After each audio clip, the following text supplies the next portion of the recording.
If you are wondering how long does the battery last on Samsung Galaxy A37, then let me quickly elaborate.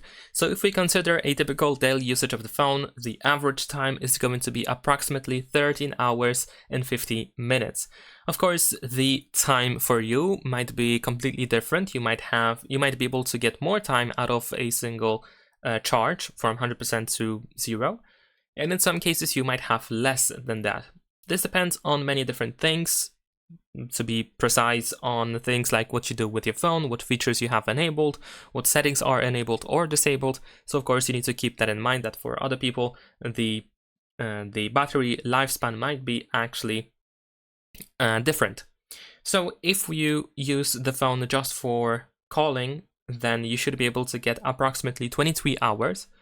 And if you use the phone to browse the internet and you just browse the internet and nothing else with the battery, then you should be able to get approximately 12 hours and 50 minutes of the battery time. In the case of watching videos, you should be able to get 21 hours and 30 minutes or so.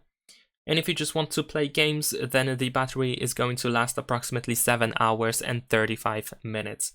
So of course, if you play lots of games all the time, then the battery is going to last less than, for example, for those who just watch videos, for example, or just make calls and watch some videos and so on and so forth. So that's pretty much it. Leave a like and subscribe.